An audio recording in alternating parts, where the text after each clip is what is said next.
Chapter 8, Building the New. The answers within me come to my awareness with ease. I don't want to be fat. I don't want to be broke. I don't want to be old. I don't want to live here. I don't want to have this relationship. I don't want to be like my mother or father. I don't want to be stuck in this job. I don't want to have this hair, this nose, this body. I don't want to be lonely. I don't want to be unhappy. I don't want to be sick. What you put your attention on grows. These statements show how we are culturally taught to fight the negative mentally, thinking that if we do so, the positive will automatically come to us. It doesn't work that way. How often have you lamented about what you didn't want? Did it ever bring you what you really wanted? Fighting the negative is a total waste of time if you really want to make changes in your life. The more you dwell on what you don't want, the more of it you create. The things about yourself or your life that you've always disliked are probably still with you. What you put your attention on grows and becomes permanent in your life. Move away from the negative and put your attention on what it is you really do want to have or be. Let's turn those negative affirmations into positive affirmations. I am slender. I am prosperous. I am eternally young. I now move to a better place. I have a wonderful new relationship. I am my own person. I am filled with love and affection. I am joyous and happy and free. I am totally healthy. Learn to think in positive affirmations. Affirmations are any statements you make. Too often we think in negative affirmations. Negative affirmations only create more of what you say you don't want. Saying, I hate my job, will get you nowhere. Declaring, I now accept a wonderful new job, will open the channels in your consciousness to create that. Continuously make positive statements about how you want your life to be. However, there is one point that is very important. Always make your statements in present tense, such as I am or I have. Your subconscious mind is such an obedient servant that if you declare in future tense, I want or I will have, then that is where it will always stay, just out of your reach in the future. The process of loving the self. As I have said before, no matter what the problem, the main issue to work on is loving the self. This is the magic wand that dissolves problems. Remember the times when you have felt good about yourself and how well your life was going? Remember the times when you were in love and for those periods you seemed to have no problems? Well, loving yourself is going to bring such a surge of good feelings and good fortune to you that you will be dancing on air. Loving yourself makes you feel good. It's impossible to really love yourself unless you have self-approval and self-acceptance.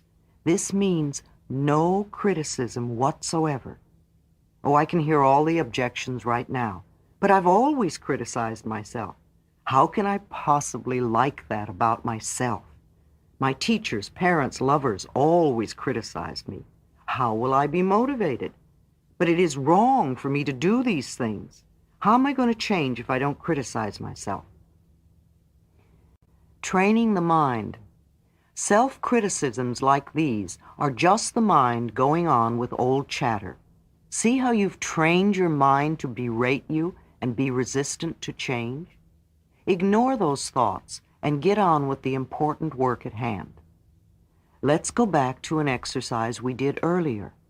Look into the mirror again and say, I love and approve of myself exactly as I am. How does that feel now? Is it a little easier after the forgiveness work we have done? This is still the main issue. Self-approval and self-acceptance are the keys to positive changes. In the days when my own self-denial was so prevalent, I would occasionally slap my own face. I didn't know the meaning of self-acceptance. My belief in my own lacks and limitations was stronger than anything anyone else could say to the contrary. If someone told me I was loved, my immediate reaction was, why? What could they possibly see in me? Or the classic thought, if they only knew what I was really like inside, they wouldn't love me. I was not aware that all good begins with accepting that which is within oneself and loving that self which is you. It took quite a while to develop a peaceful, loving relationship with myself. First, I used to hunt for the little things about myself I thought were good qualities. Even this helped, and my own health began to improve. Good health begins with loving the self. So do prosperity and love and creative self-expression. Later, I learned to love and approve of all of me, even those qualities I thought were not good enough. That was when I really began to make progress. Exercise. I approve of myself. I have given this exercise to hundreds of people, and the results are phenomenal. For the next month, say over and over and over to yourself, I approve of myself. I approve of myself. Do this 300 or 400 times a day, at least. No, it's not too many times. When you are worrying, you go over your problem at least that many times. Let I approve of myself become a walking mantra, something you just say over and over and over to yourself, almost non-stop. Saying I approve of myself is guaranteed to bring up everything buried in your consciousness that is in opposition. When the negative thought comes up like, how can you approve of yourself when you are fat? Or it's silly to think this can do any good, or you're no good, or whatever your negative babble will be, this is the time to take mental control. Give it no importance. Just see the thought for what it is, another way to keep you stuck in the past. Gently say to this thought, I let you go, I approve of myself. Even considering doing this exercise can bring up a lot of stuff, like it feels silly, or it doesn't feel true, or it's a lie, it sounds stuck up, or how can I approve of myself when I do that? Just let them all pass through. These are only resistance thoughts. They have no power over you unless you choose to believe them. I approve of myself. I approve of myself. I approve of myself. No matter what happens, no matter who says what to you, no matter who does what to you, just keep it going. In fact, when you can say that to yourself, when someone is doing something you don't approve of, you will know you are growing and changing. Thoughts have no power over us unless we give it to them. Thoughts are only words strung together. They have no meaning whatsoever. Only we give meaning to them, and we choose what sort of meaning we give to them. Let us choose to think thoughts that nourish and support us. Part of self-acceptance is releasing other people's opinions. If I were with you and kept telling you, you are a purple pig, you are a purple pig, you are a purple pig, you would either laugh at me or get annoyed with me and think I was crazy. It would be most unlikely that you would think it was true. Yet many of the things we have chosen to believe about ourselves are just as far out and untrue. To believe that your self-worth is dependent on the shape of your body is your version of believing that you are a purple pig. Often what we think of as the things wrong with us are only our expressions of our own individuality. This is our uniqueness and what is special about us. Nature never repeats itself. Since time began on this planet, there have never been two snowflakes alike, nor two raindrops the same.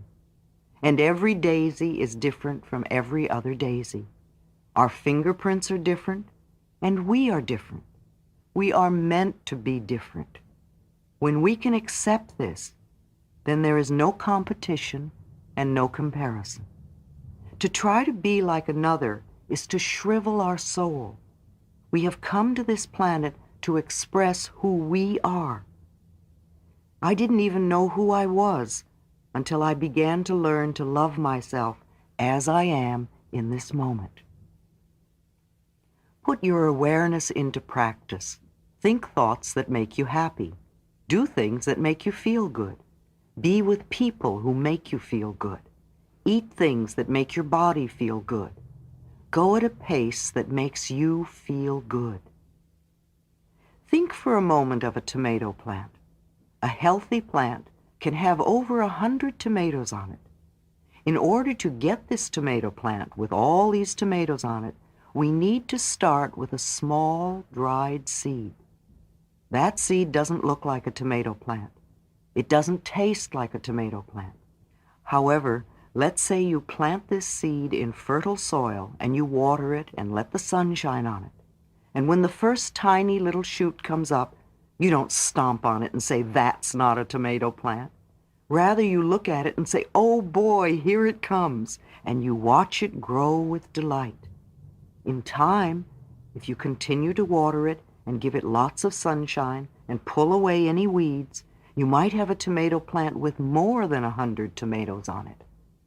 And it all began with that one tiny seed. It is the same with creating a new experience for yourself. The soil you plant in is your subconscious mind. The seed is the new affirmation.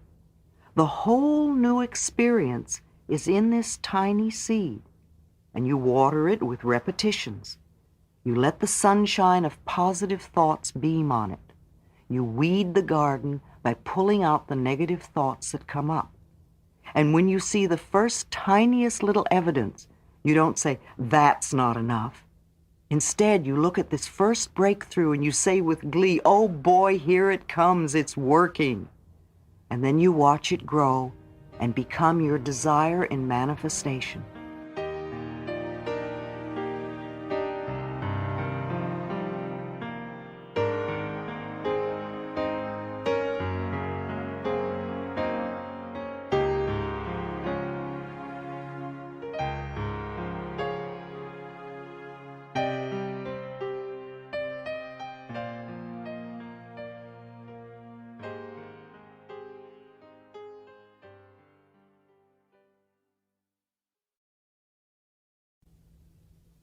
Meditation in any of its forms is a wonderful way to quiet the mind and allow your own knowingness to come to the surface.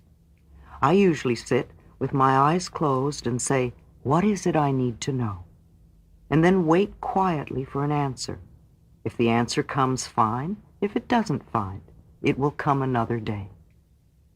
There are groups that do workshops for all different tastes, such as insight training, loving relationships training, EST, advocate experience, the Ken Keyes group, actualizations, and many more.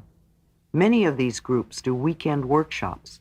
These weekends give you a chance to see a whole new viewpoint about life, just as my own weekend workshops do. No one workshop will totally clear up all your problems forever. However, they can assist you in changing your life in the here and now. In the spiritual realm, there is prayer, there is meditation, and becoming connected with your higher source. Practicing forgiveness and unconditional love, to me, are spiritual practices. There are many spiritual groups. In addition to the Christian churches, there are metaphysical churches like Religious Science and Unity. There are the Self-Realization Fellowships, the Movement of Inner Spiritual Awareness, Transcendental Meditation, the Siddha Foundation, and many more. There are many avenues you can explore. If one way doesn't work for you, try another. All these suggestions have proved to be beneficial. I cannot say which one is right for you. That is something you will have to discover for yourself. No one method or one person or one group has all the answers for everyone. I don't have all the answers for everyone. I'm just one more stepping stone on the pathway to holistic health. In the infinity of life where I am, all is perfect, whole, and complete. My life is ever new.